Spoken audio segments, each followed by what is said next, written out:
नमस्कार दोस्तों। स्वागत है आपका एक बार फिर से हमारे चैनल पर। मुझे उम्मीद है कि आप सभी स्वस्थ हैं और अपने अपने घरों में सुरक्षित हैं। तो मैं फिर से हाजिर हूं एक नए वीडियो के साथ जिसका शीर्षक है चीढ़ों पर चांदनी। हिजाचा।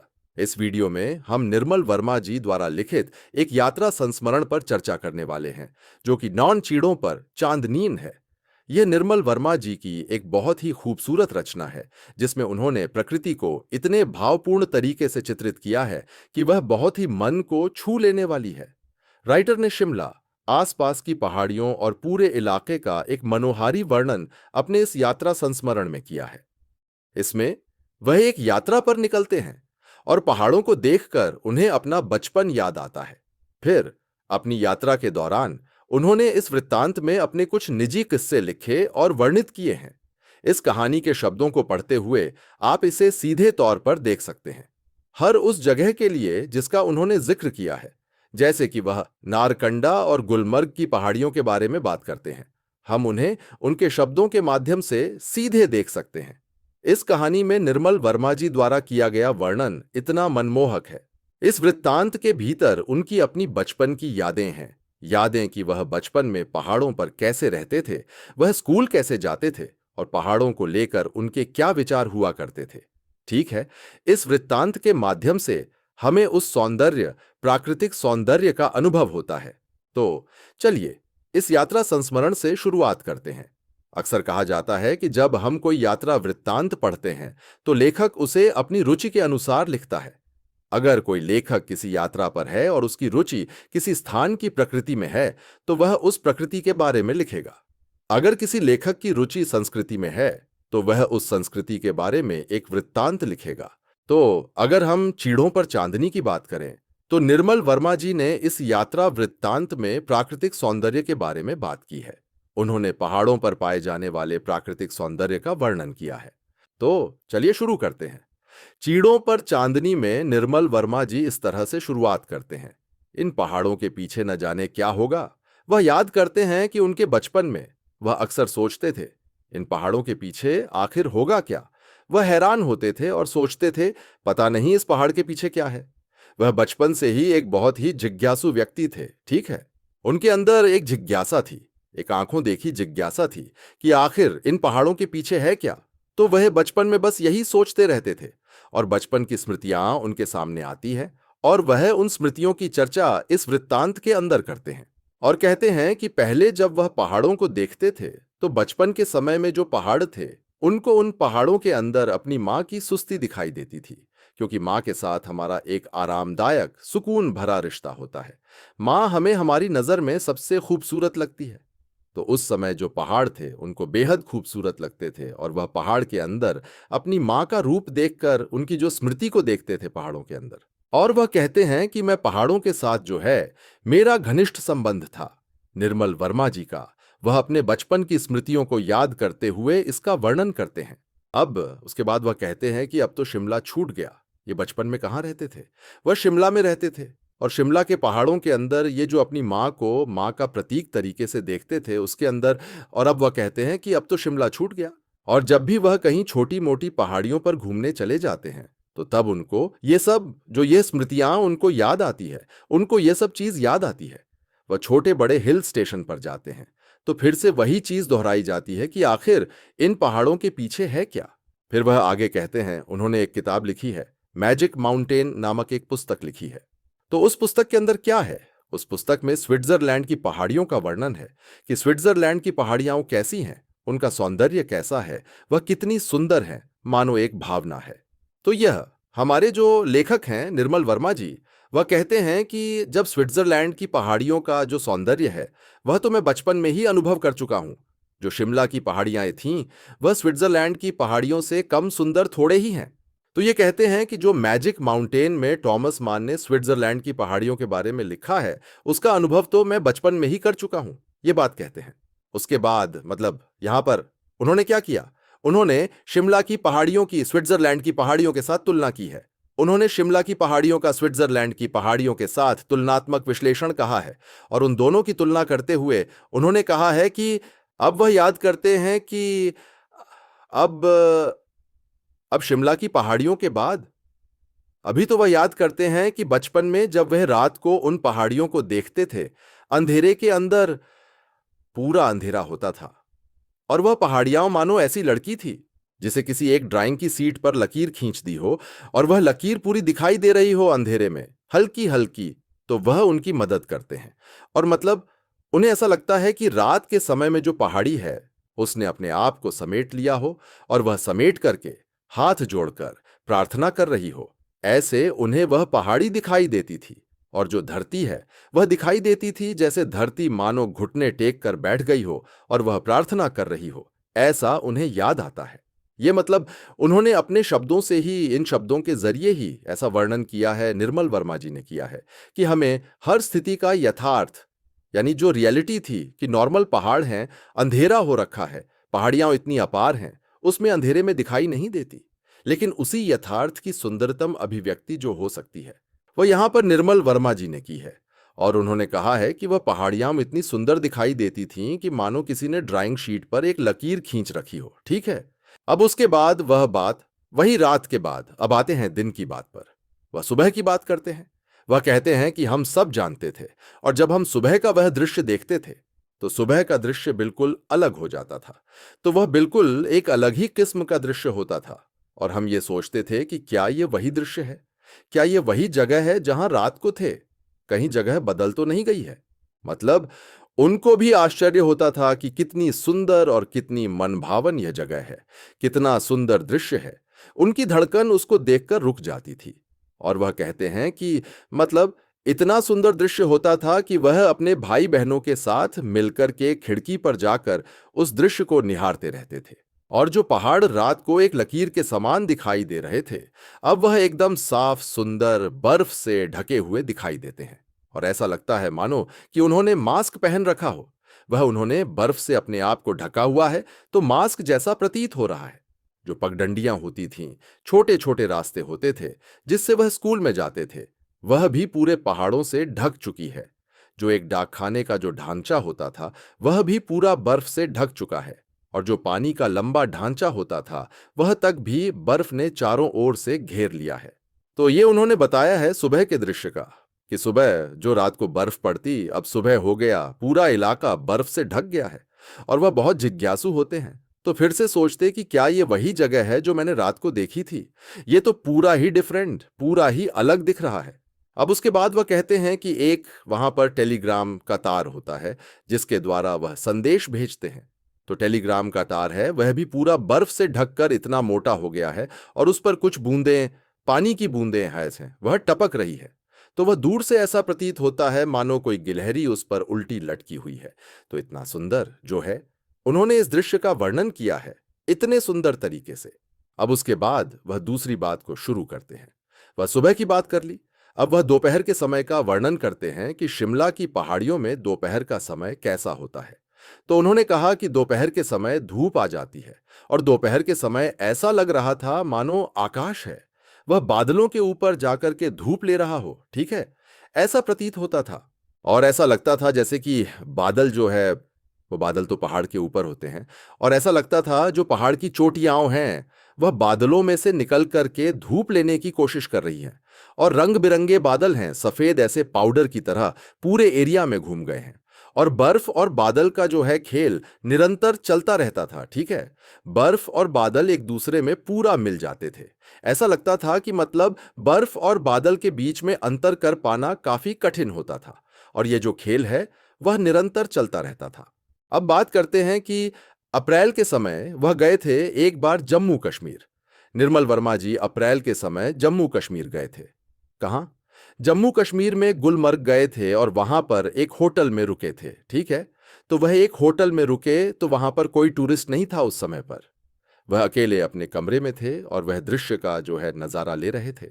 और जब वह जाते हैं अप्रैल में, तो तब होती है चांदनी रात का समय, और जो उनके होटल के सामने खिलनमर्ग की पहाड़ी है वह पूरी पहाड़ी हरी भरी और बर्फ से ढकी हुई है। और रात के समय पर जब वह सफेद चादर होती है बर्फ की, उसके ऊपर से जब चांदनी पड़ती है तो ऐसा लगता है जैसे कि सफेद संगमरमर के ऊपर पाउडर छिड़क दिया गया हो, और मतलब चारों ओर एक सफेदी फैल जाती है। और उस समय जब रात को वह सफेद पूरी बर्फ और उसके ऊपर जब चांदनी पड़ती है तो वह एकदम इतना आकर्षक लगता है। वह काफी और डर भी लगता है, क्योंकि वह अकेले हैं। वह आतंक भी होता है और साथ ही साथ बहुत ज्यादा आकर्षक भी होता है, जो अपनी तरफ आकर्षित भी करता है मनुष्य को। ठीक है। और ये जो चांदनी है वह मनुष्य को सम्मोहित कर लेती है। निर्मल वर्मा जी को वह चांदनी बिल्कुल सम्मोहित कर लेती है।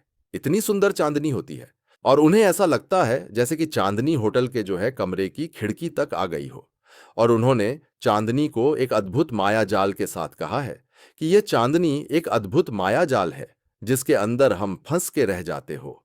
मतलब एक बार यदि आप चांदनी को देखने लगे तो आपका मन ही नहीं करता है कि आप उसको देखना छोड़कर सो जाओ रात के समय में।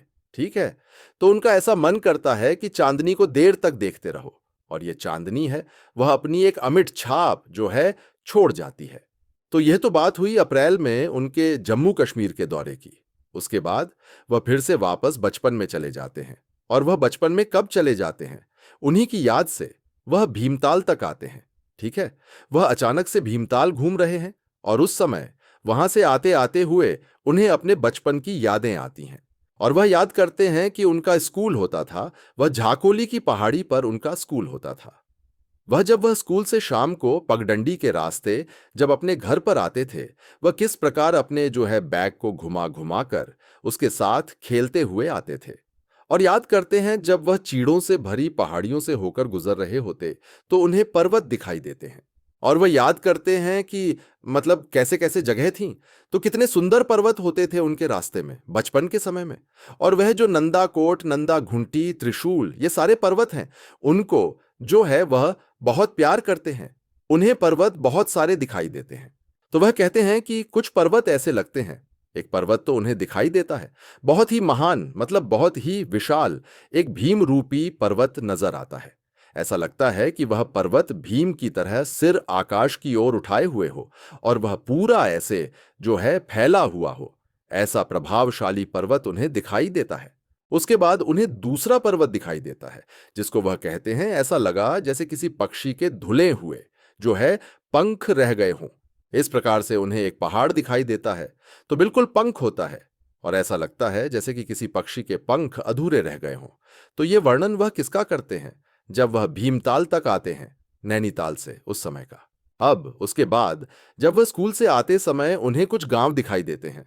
उस गांव में जो कुछ घर होते हैं वो काफी, हम सबको पता है कि पहाड़ों में जो घर काफी दूर दूर होते हैं।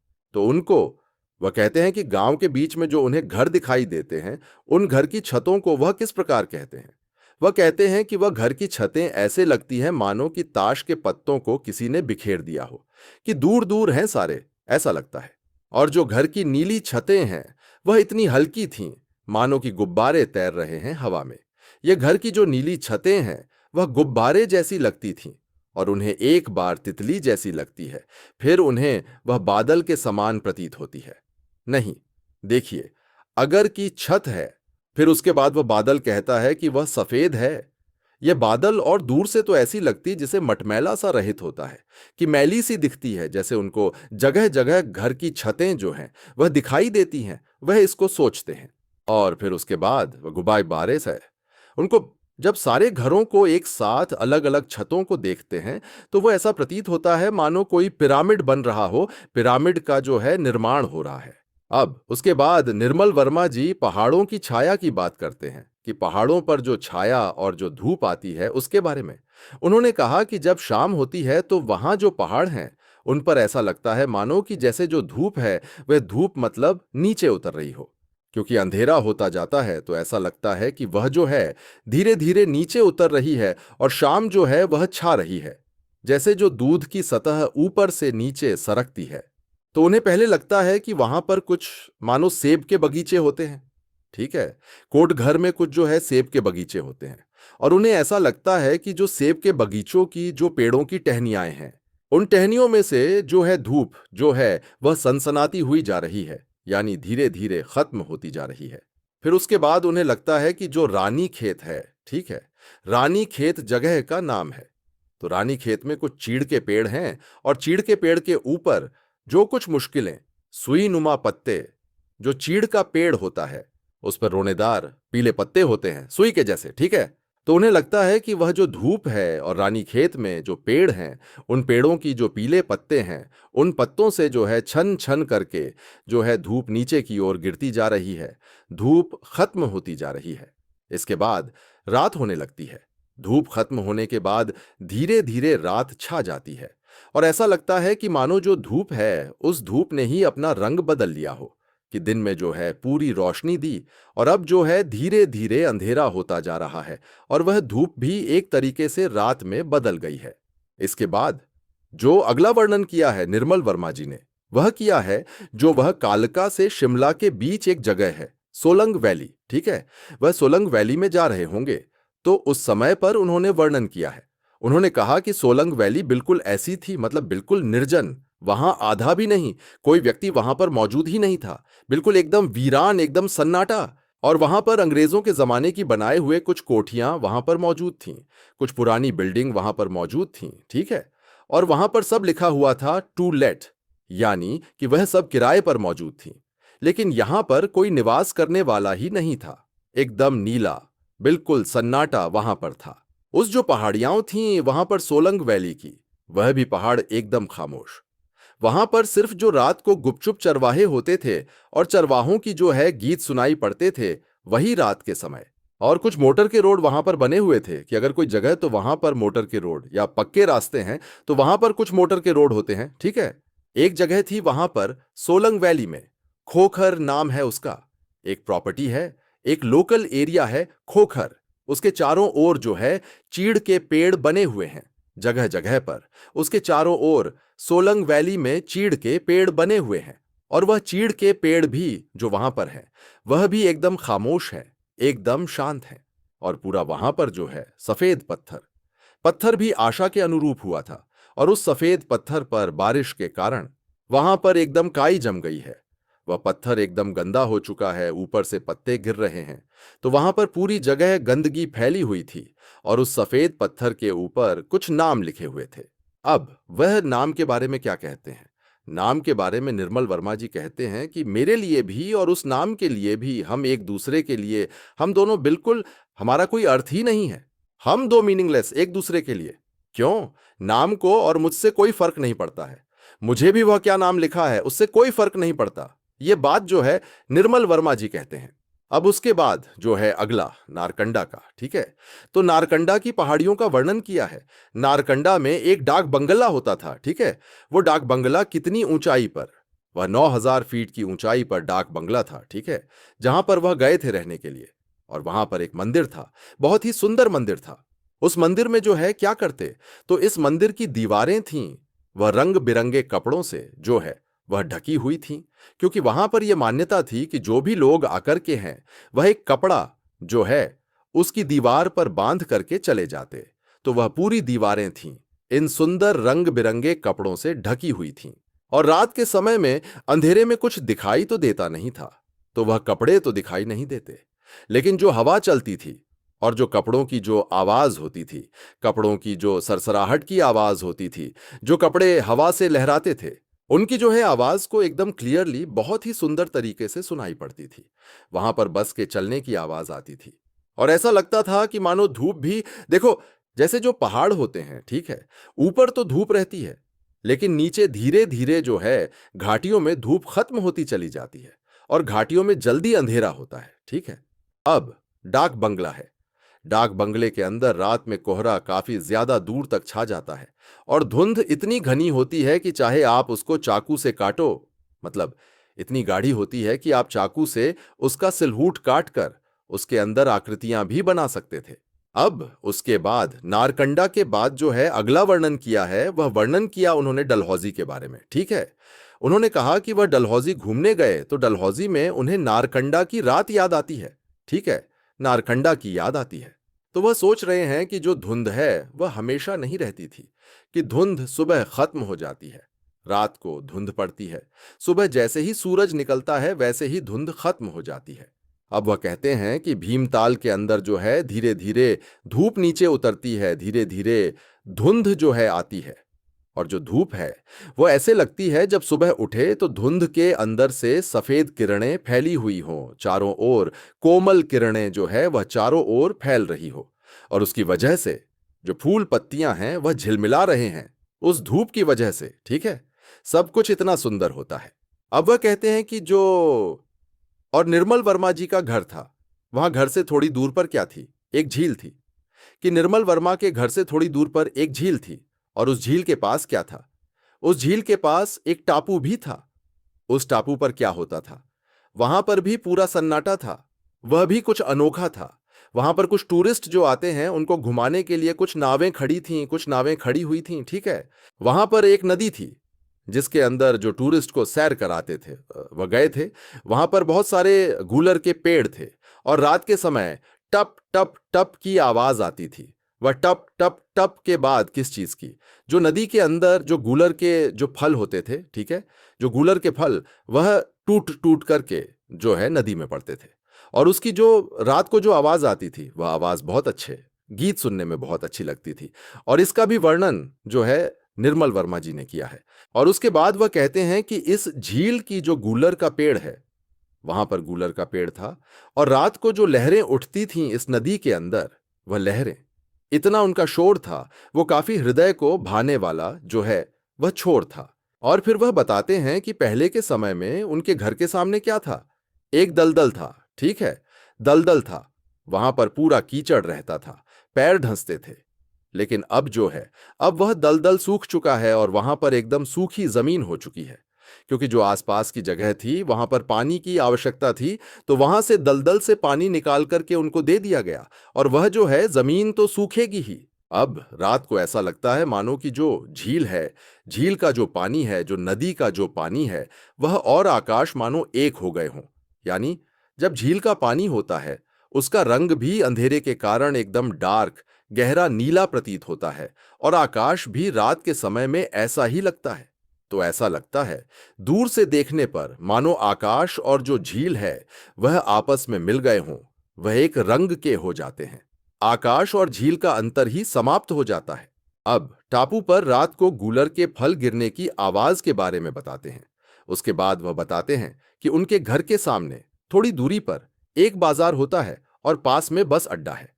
तो अब उस बस अड्डे के कारण जो है वहां पर घर में जो है हॉर्न की आवाज आती रहती है, और घर के आसपास बस अड्डा होने के कारण उन्हें सारी बसों का रूट भी याद हो गया है कि किस समय पर कौन सी बस कहां पर जाती है। तो यह थी निर्मल वर्मा जी की पूरी कहानी की हमारी चर्चा। ये बहुत ही आसान और सरल है। आपको बस इसे 1 या 2 दिन तक दिन में 2 बार ध्यान से सुनना है, और फिर आप इसे अच्छी तरह याद कर लेंगे। इस तरह आप किसी भी प्रश्न उत्तर को बहुत ही आसानी से हल कर पाएंगे। अब चलिए आज की कक्षा को यहीं समाप्त करते हैं। अगले वीडियो में कुछ अलग महत्वपूर्ण विषयों के साथ फिर मिलेंगे।